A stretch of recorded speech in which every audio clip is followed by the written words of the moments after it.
Well, I guess we can go ahead and get started since it's noon. And then folks can join, as I see lots of folks coming into the meeting now, so that's wonderful to see. We're super pleased that our attendance is pretty broad today. We have many of the sites from the Accelerator Network joining us, so we're looking forward to the discussion that's going to ensue. So the purpose of this is a Welcome to Tech Transfer 101 roundtable series. There'll be 3 webinars as part of this series. The purpose is to provide tech transfer program examples, challenges, and solutions for academic administrators with small or not yet established offices. And our audience today is intended for administrators at academic institutions in the Southeast IDEA states. So my name is Liz Knapp, and I am the program manager for the Accelerator Network and also on staff at the University of Kentucky Office of Technology Commercialization. And today my role will be as the session moderator. The session is being recorded with the exception of the autumn video, which we're going to play. But all the other parts will be recorded and made available. The slides will be available, and we also have some additional resources that we'll share with you at the end of the series.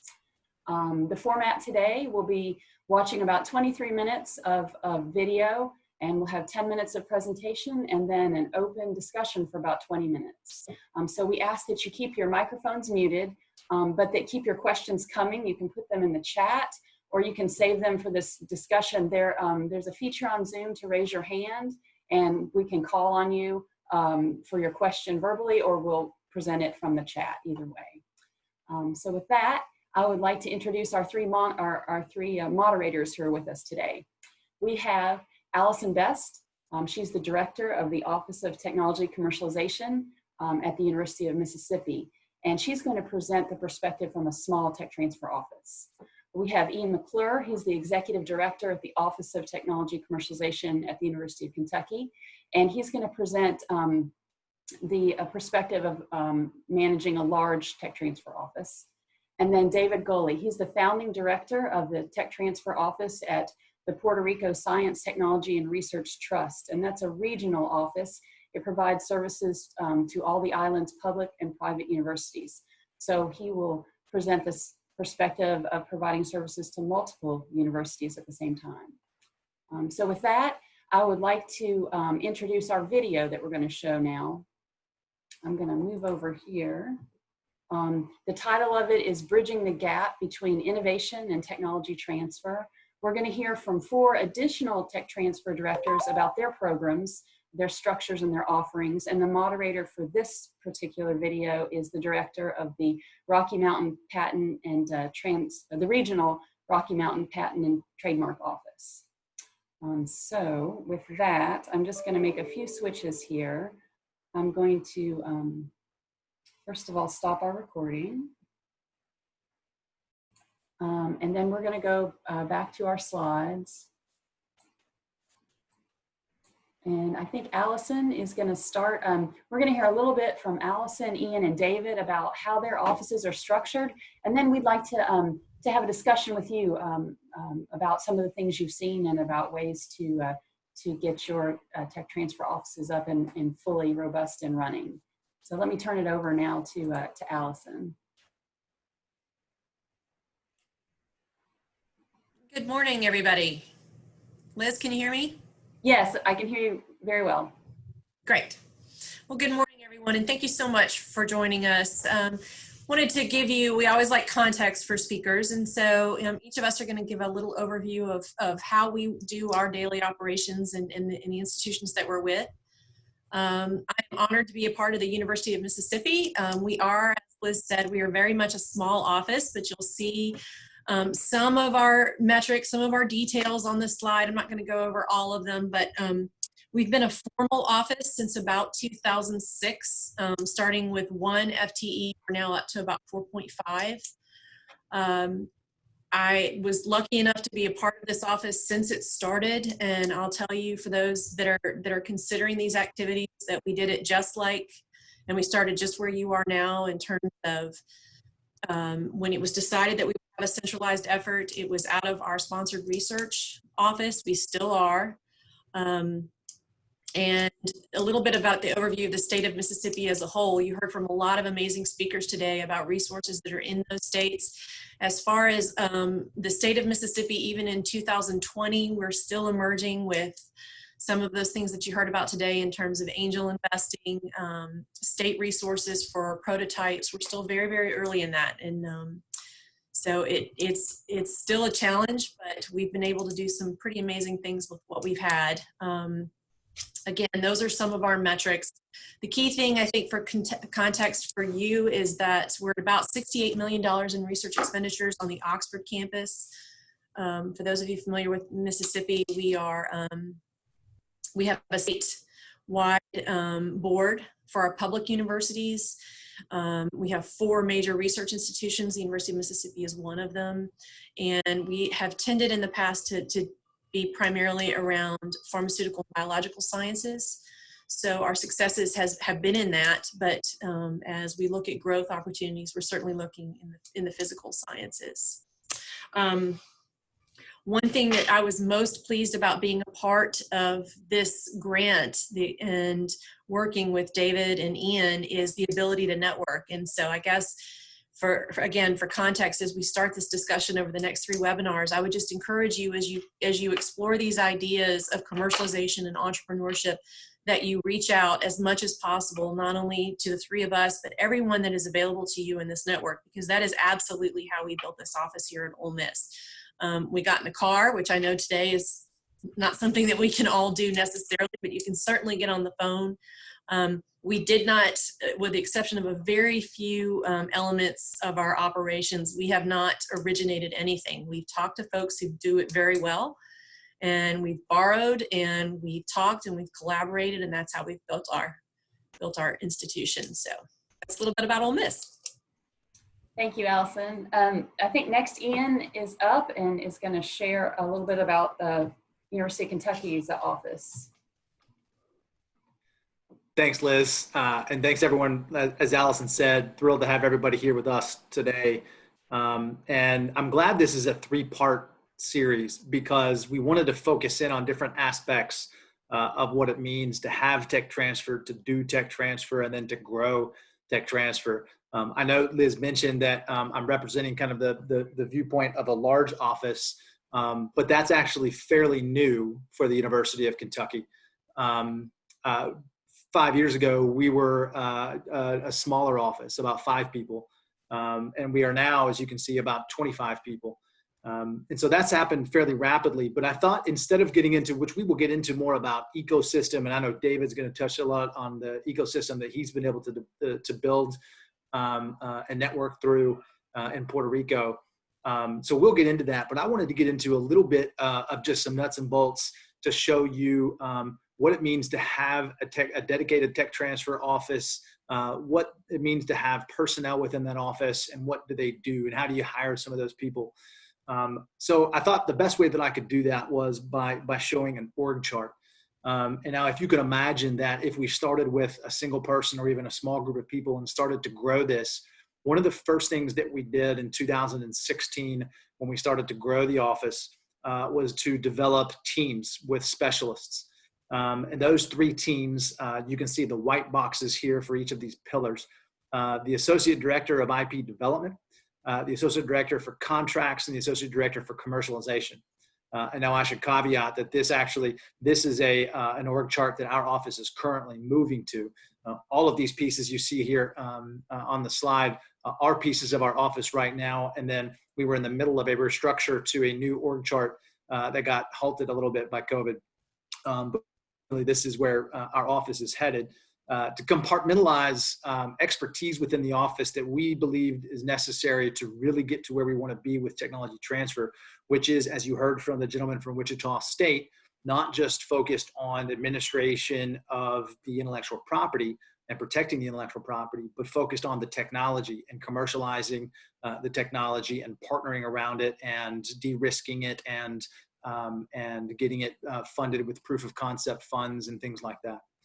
So ultimately 3 teams. One of them is focused on the intellectual property component of that, and that includes a patent attorney in-house to help with liaising with outside counsel to file our patents, and then administrative support and compliance support for our intellectual property function.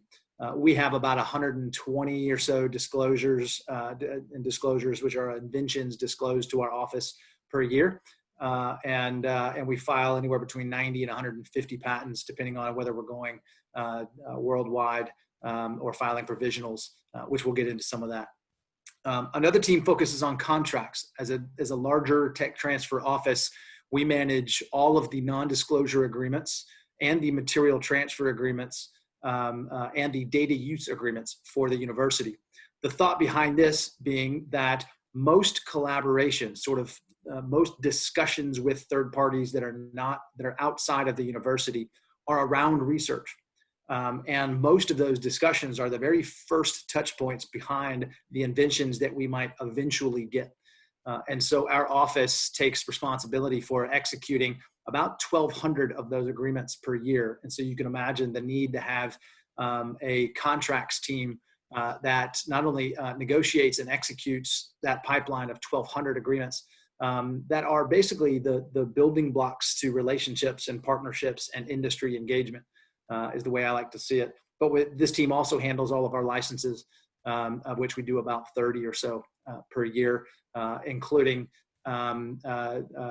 negotiating and executing those. And the final team is a commercialization team. Now this is, as we'll get into over the next two series, where sort of rubber meets the road in tech transfer, which is not just the ability to be reactive and administrative in protecting and managing a portfolio of intellectual property, but actually moving that technology through a development process, being able to resource it through that process, provide proof of concept funds, partner around it, get discovery and feedback from the market, from customers, and a number of programs that go along with it, like mentors, matching with our innovators, and sending them to pitch competitions and things like that. So we have a team that is, as you can see here, larger than the other teams focused on that, because as you can also imagine, that's a large effort that takes a lot of time to do for a portfolio of about 750 worldwide patents today. The light blue boxes I want to point you to, because you heard from a couple of other people that they take advantage of a really neat talent pool around them, which are students. And so do we. We have currently 9 student employees in our office. And they are in 2 different programs. We have a fellows program, and this is only graduate students and PhD candidates and postdocs that work in our office, and they help us through the entire market research, patent research, and assessment process. And then we also have a team of ambassadors, as we call them. And these are undergrad students that do a lot of neat work in our commercialization process for helping with education events, setting up partnering, networking events, and other things that are in our community to help us with that ecosystem. The top blue boxes on the top are only to say that there are other external things that we have been able to do because we have the resources we do, and one of those is attract additional grants. So having the expertise that we have on our team, we've secured 4 grants over the past 2.5 years, totaling $15 million. And that supports, and that's from federal money and state money. And that supports a number of different programs, one of which being included this Accelerator Network program. And those are very much a part of our office and representative of our office, as Liz is here as well.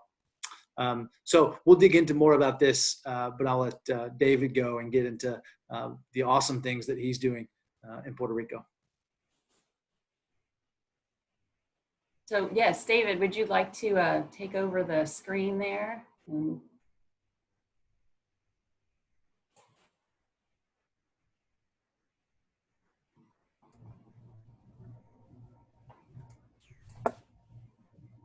There we go. We're just shifting the controls. I think David's going to move into his slides next. Okay, we're ready.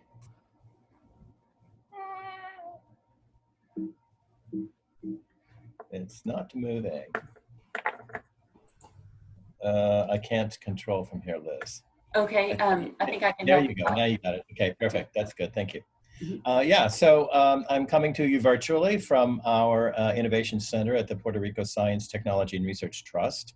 The Innovation Center is located in Science City, which is a 70-acre parcel of land just in the south suburban areas of San Juan, adjacent to the Medical Center in Puerto Rico, also to a private university campus from the Ana Jiménez system, as well as about 5 minutes away from one of the other major campuses of the University of Puerto Rico.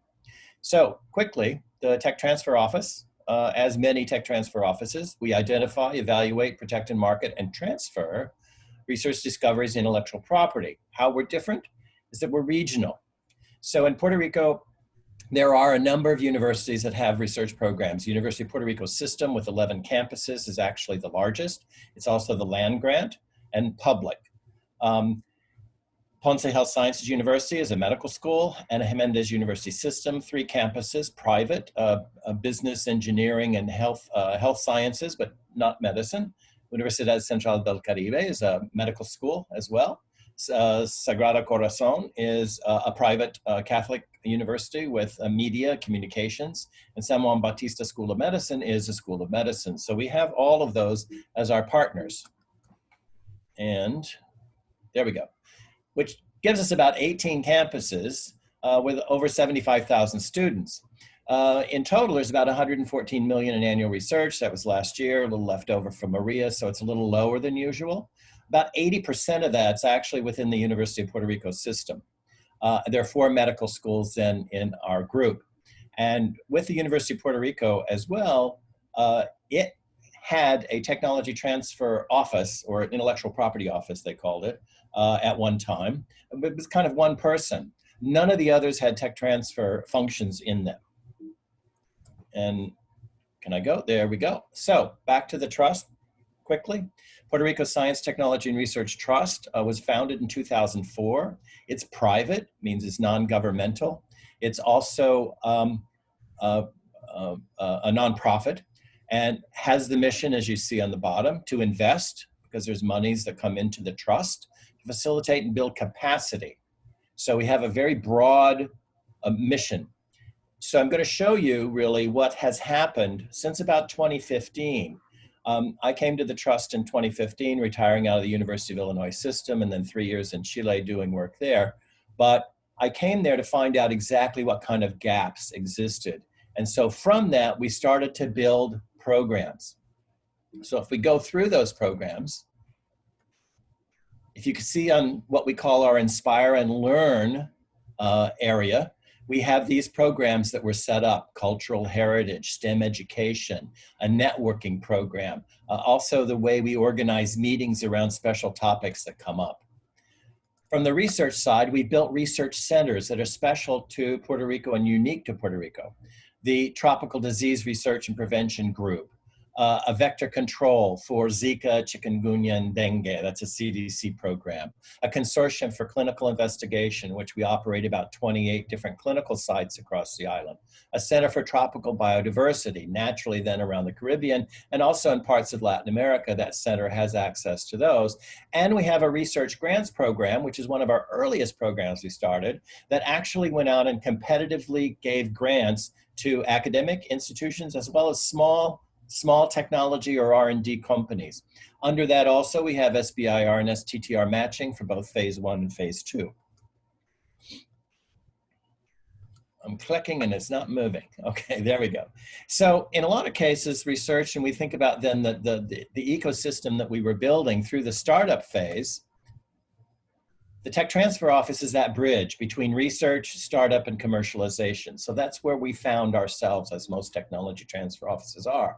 To support that startup phase, we have 2 I-Core sites on the island. We have Startup PR, which is located actually with one of our partner institutions, Ana Jiménez and the Gurabo campus. And then we have a thing called Startup Weekend. So they're programs that we've wrapped around and partnered through to go through the startup phase. And then we go through Scale Up. So under Scale Up, we started a program called P18, which is Parallel 18. Puerto Rico's on the 18th parallel, which is why I got the name. We have a Pre-18, which is reserved solely for new companies in Puerto Rico that are technology companies, P18 is much larger, and we actually recruit through Latin America, Europe, Africa, and other places, but heavily in Latin America, to use the P18 program as a soft launch for those companies, those early stage companies, to come to Puerto Rico, to scale up, and then to have access to the US market. And we also have a venture fund tied to that, P18 Ventures, and supporting scale up on the life science side, of course, is the Accelerator Network program. So that's where our partnership exists there. And all of those have to go somewhere. So once they're a company, we have to support them and have places for them to go. Some of our support programs that we have are Resiliency and Business Innovation, a Response Innovation Lab. It's one of 4 across the world that operate in areas that have had disasters, such as our hurricanes, of course. And we also have a public health trust. It's been very important to us in these last, the last number of months with COVID. So it works there. And lastly, we have infrastructure to support those. One more, there we go. So Science City, I mentioned, there are the Innovation Center, Environmental Technologies Laboratory. We also have a Forward Center, which is an incubator that's breaking ground soon. We also have program site offices around the island, both in Santurce, which is a section of San Juan, in Ponce on the south side of the island, and Mayaguez in the west. So that's our ecosystem as it exists today. And we know that that's going to change over time. It's going to be responsive both to opportunities and needs. Thank you. Love it. David. Yeah. Thanks, David. As I told David, I love this slide because, and the reason why I wanted to focus more on sort of the bones of an office and leave the ecosystem discussion to David, because he does a really good job of showing the sort of the culture and the ecosystem that can surround a tech transfer function at an institution if you build the right nuts and bolts. So the discussion, we've got about 15 minutes, and the discussion that I wanted to try to lead here, I wanted to focus on 2 things. One of which is you've now seen, you've heard from, I think, 4 different offices or units that try to serve innovators at institutions on the video. And now you've also heard from 3 others, myself and Allyson and David. And there's a large spectrum there, right, of resources and what's available and how you do it. The answer is there's no real right way to do any of it. But the first thing I wanted to touch on is what's the minimum amount? What are the building blocks that are necessary to get to the point where you've got an ecosystem like David's, for example, right? Before you can get to really understanding that you're you're the middle point of a circle that includes scale up and growth and funding and all that to support your inventions that come out of the university. What do you have to do first? And so let me direct this question to Allyson, because Allyson has literally built an office, as she mentioned, and she's been with it since there was 1 person at Ole Miss since 2005. Maybe talk through, Allyson, what were the first things that you guys needed to build to get to where you are now? Thanks, Ian. So again, like I said, the first thing is to ask lots of great questions by folks, not only that what we call our comps for your current situation, but stretch goals. Like I said, we got in the car, we talked to big offices, smaller offices, things that had somewhat analogous grants and research efforts in our area. What we're going to do is later we'll give you some of the resource guides that we did to start this effort. But the amazing news for folks that are starting now versus 10 years ago, 5 years ago, or even 10 years ago is there are mechanisms like this grant where today we're actually here to help you.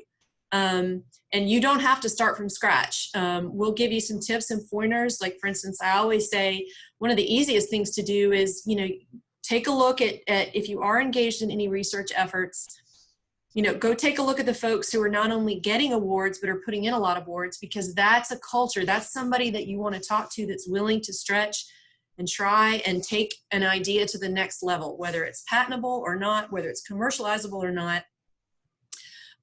You never know where that person wants to take that next step. So that's definitely one where we started back then. And now, again, with the networks not only in place with this grant, but in the states that you're in, everybody from local economic development officers to your governors to the presidents. In fact, the past 3 administrations have all made this a priority. So you have lots and lots of support to get that started. So again, go look at your, if you do have any research grants, go look at not only what's being awarded, but who's applying.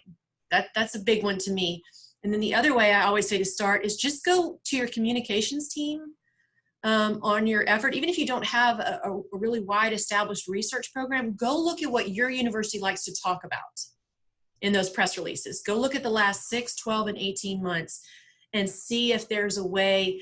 And what you'll sometimes see or find these ways to weave together what the university already likes to talk about and some of those faculty, staff members who have already have that entrepreneurial spirit and effort in their, not only their teaching, but in their research and in their service. Yeah, that's a neat perspective, Allyson, and the exact right one. What's interesting in building the culture, and so one thing that we've done at the University of Kentucky, we went from an average of about 50 inventions disclosed per year to about 120 in a matter of 4 years. And that's not because those invention disclosures didn't exist 5 years ago. We had to sort of do the outreach, build the relationships, show the visibility, and also reach the right people. And that required some pointed diligence on exactly as you said, who are the ones going after the grants, who are the ones that are being active in that space, what spaces are we sort of talking about in our newsletters and as a university and things like that. What's the state economic development mission and how does it align with the things that we're doing and those kind of things. That's how you start uncovering it. And as long as you have innovative people and research going on at your institutions, the pipeline, however big or small it might be, does exist. Even if the invention disclosures are not kind of flowing in through a process, whether it's visible or not, you can dig up those things with the right kind of pointed outreach as to, hey, I saw that you applied to some of these grants. You might also know that you can disclose some of your great ideas to us, and we might be able to protect them from an intellectual property standpoint as well. So Ian, we have a question on that topic, from Almisha Campbell at Jackson State University. She asked, can anything be done prior to proposal submission? Yes. So one of the best points that we knew that we needed to make here is that doing these things, however small the resources are or pointed they are, doing some of these bare minimum things like having a process that captures and protects intellectual property and then tries to partner with industry or develop a commercialization pathway. Those are things that are increasingly impactful on grant submissions and grant proposals. But even then, prior to proposal submission, tech transfer functions play a big part. I know our office speaks with innovators all the time as they are thinking about grant proposals, especially like SBIRs and STTRs, but even as bigger proposals like R01s. We can have impact on showing where patentable space might be, as an example, where oftentimes one of the interesting discussions we get in with faculty researchers is that the academic literature is a different body of literature than the patent literature. In the academic literature, while you may be free and clear of contributing to the science as it's disclosed through the academic literature, that idea may already be disclosed and even practiced or productized in the patent literature, because 91% of patents are owned by companies and they have no incentive to publish papers the way that universities do. And so lots of things can be done prior to proposal submission to both help a proposal submission be impactful, help develop the directional thinking, so to speak, of an innovator to get to a point where at the proposal time, they can tell the proposal review committee what outcomes might happen that are going to be patentable and that kind of thing. And if I can, one thing too, one of our most successful outreach efforts was to ask for time with departments that we knew were what we call research intensive. Like I said, even if they weren't getting necessarily the awards, but they were interested in submissions. And we actually didn't talk about innovation and commercialization outright. We just talked about great background sections.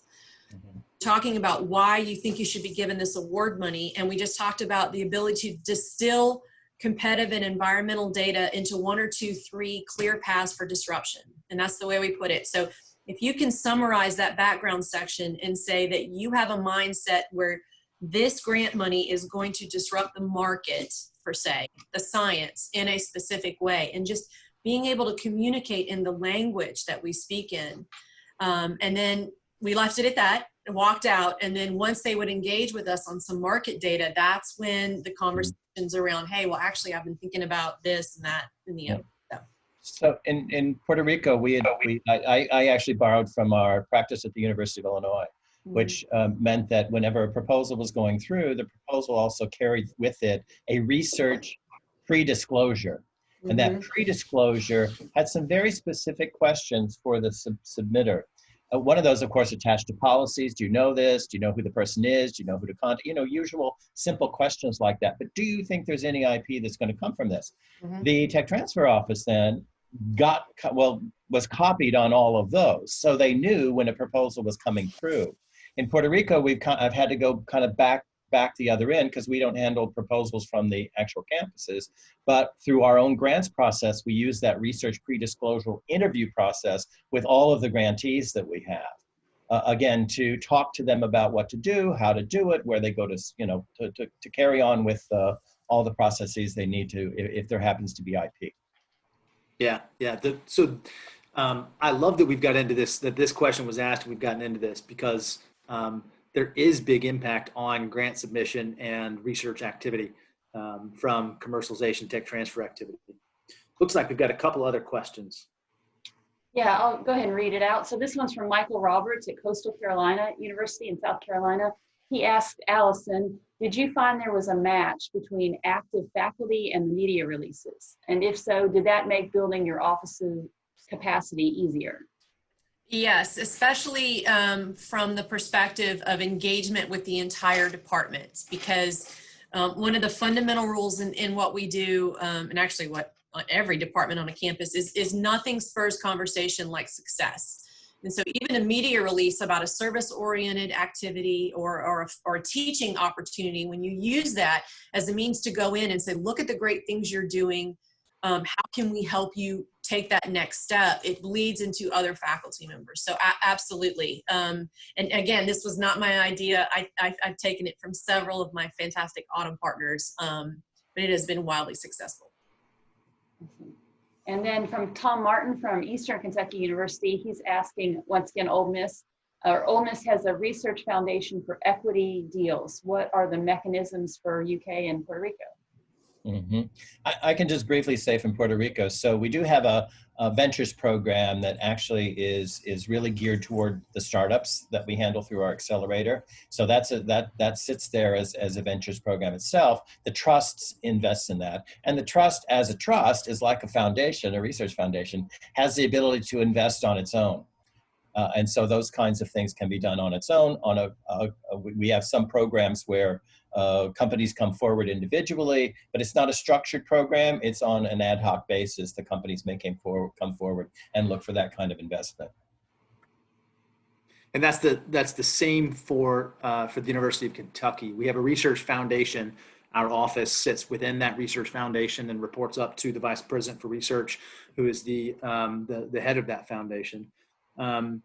And that foundation does allow us to take equity positions and hold those positions on behalf of the university. We actually do that through a sort of a subsidiary for-profit entity that is a subsidiary of the foundation. So there are advantageous mechanisms based on the type of foundation you have created. I want to caveat, there are really two types of foundations that can be created, one of which is really assumed to be one and a part of the university. So if you have internal people that sit on the board of that research foundation, such as the president of the university and others, then you get to take advantage of perhaps separate entity status, but under the law, you might still be not an agent, but actually same and part of the state entity that is, in our case, the university. Other types of foundations put separate out external people on those boards and are doing so for the purpose of creating a wall between the foundation and the university. And in those cases, the Research Foundation has a little more separation and can be a little more creative in its mechanism and the things that it can do. But for the most part, both work for holding equity and doing some things like that. One thing it looks like 2 minutes, and I wanted to get into not sort of, and we're talking about some really neat things here, like impact on research and sort of minimally viable product, so to speak, which is a tech transfer term for bare bones minimum, do what you can with what you have. About the other side of it, because we've heard a ton of people here now, seven offices that have remarked that they have things like research proof of concept funds and accelerators. David, maybe you could talk through this a little bit about the growth of that. And did you see was it a snowball effect? Did these things all just kind of hang out there and you pulled them together? Maybe talk through a little bit about how that happens. As people I think with a broad mission, with the right leadership, and then the ability and the knowledge of where we needed to go, like through that little ecosystem thing I pointed, because that's not always linear, of course, but it's sometimes a bit linear as to what you have to do. We knew where the gaps were, and knowing what your ecosystem has and doesn't have, where the challenges and obstacles are, was most important there.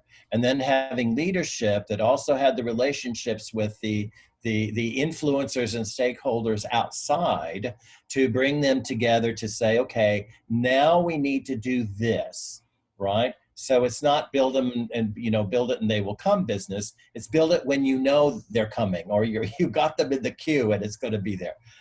So it's more. I think it's more strategic in that way. But leadership, broad mission, and relationships with your stakeholders, I think helps you do that. Yep. How about you, Allyson? Same. I mean, for us, it's Absolutely. I remember coming in and one of the things in 2016 started to grow the office that I needed to make sure is that we had support from the top, and that was important. And before I could take any step in partnerships with our economic development organizations or city or local incubators or companies, I had to know that we were going to have support from the top. And fortunately, we have that at the University of Kentucky. We have fantastic support. And that's allowed us to really build that ecosystem like David conveyed. I want to be mindful of time. I know we're at 1 o'clock and we want to make sure people know, because this is a 3-part series, that we're going to be mindful of people's time. So with that, I want to thank everyone for coming and being a part of this. Our next session is August 12th. And we're going to get a little less. We wanted to start on sort of the nuts and bolts and what does it look like to have a tech transfer office. But next, we're going to get into messaging with faculty, engaging the faculty, building that culture through the right kind of communication tools. And that'll be another really neat discussion. Any last things from my fellows, David, Allyson, or Liz? No, we just appreciate everyone joining, and please keep those questions coming because we want to hear from you and what works for you and how we can best help you as well. Yeah. Okay. All right. Thanks, everybody. All right. Take care. Bye. Bye. Bye.